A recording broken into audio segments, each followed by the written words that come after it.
morning! Ayan, at naligo kayo sa ulan. Basang-basa sa ulan. Pinaulanan ko na ng todo-todo. Dahil bukod sa ilang buwan silang dilig, ayan sila ngayon. Nagpakalunod sa ulan. Diba? Ay, nahulog. Munti ka na mahulog yung cellphone ko. Ganda ng kulay niya. Ayan. Ang ganyan ng kukumuday. Sino ka? Yung mga pangalan nila dyan. Nandiyan sa ilalim. Sa loob ng paso. O, diba?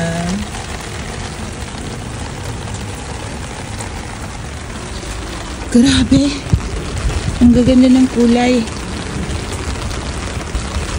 Ayan.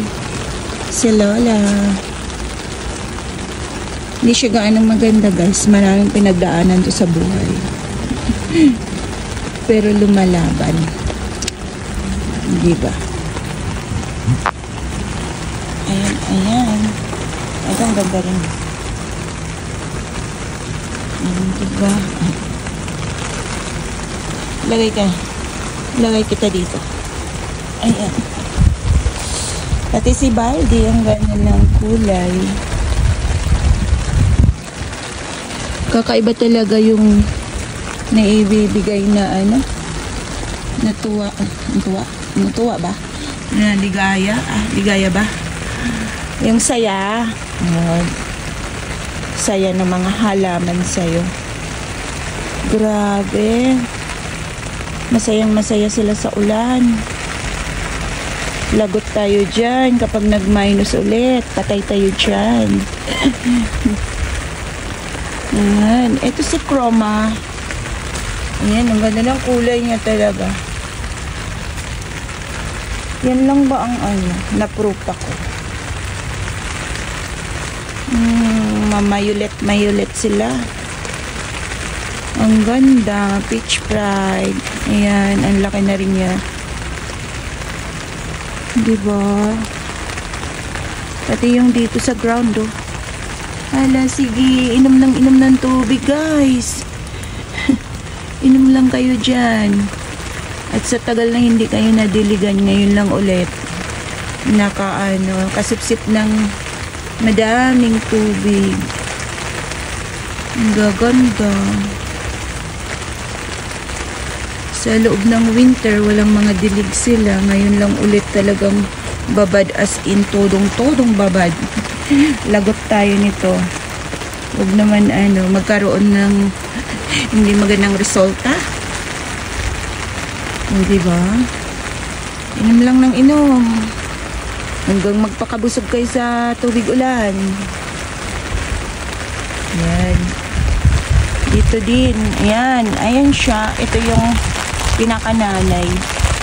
Ang ganda ng kulay. Aha. Nabasa na ako sa ulan. Hindi, video pa more. Kahit umuulan. Ayan, ang ganda niya. Oh, grabe. Siluela natin. Ang ganda din. Oh, ayaw patalo. Ang ganda din niya. Super. Nakaka-inlove yun. Dito hindi sila nauulanan, pero diniligan ko sila.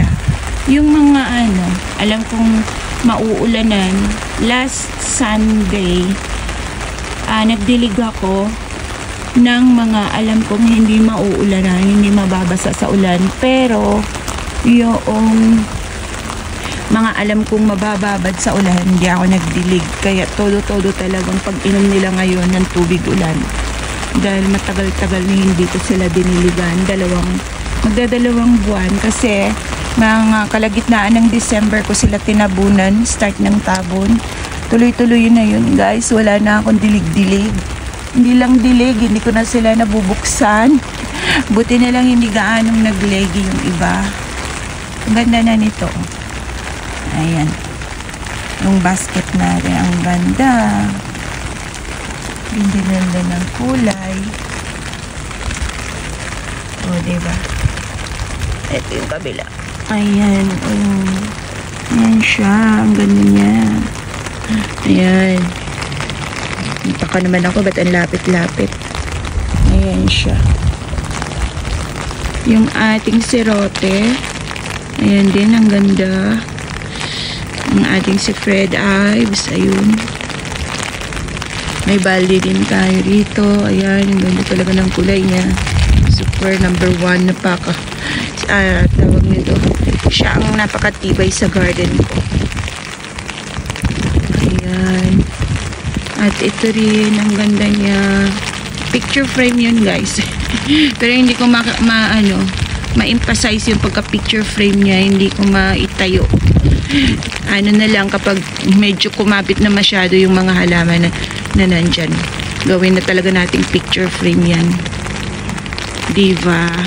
At dito naman, naka-engine on na si Daddy. Si Tatay San. Kurungan niya. Maaga pa. Hindi muna tayong lumayas. Ari ko, ang pati ng ilungkor ba yan?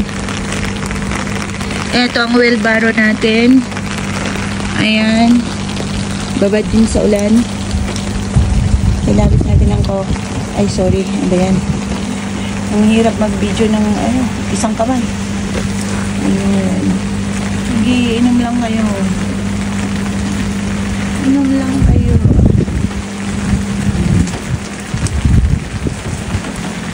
Ang ganda niya. Diba? Sige lang. Sarap ng inom nyo dyan, ha? Ang ganda ng ni Leticia, kulay. The Purple Delight, ang taba-taba. Ayan. Diba? Magpakasarap kayo sa ulan. Inom lang ng inom, mga anak. At pagdating ng linggo, tayo magtatabon ulit at meron na naman ako nakikitang minus to the max. Diba? Ayun. So, yun lang, guys. Bye-bye muna at tayo papasok muna. Bye, guys. Have a blessed, ano na ba ngayon? Thursday. Huwebes na to everyone. Bye, guys. Thank you so much for watching.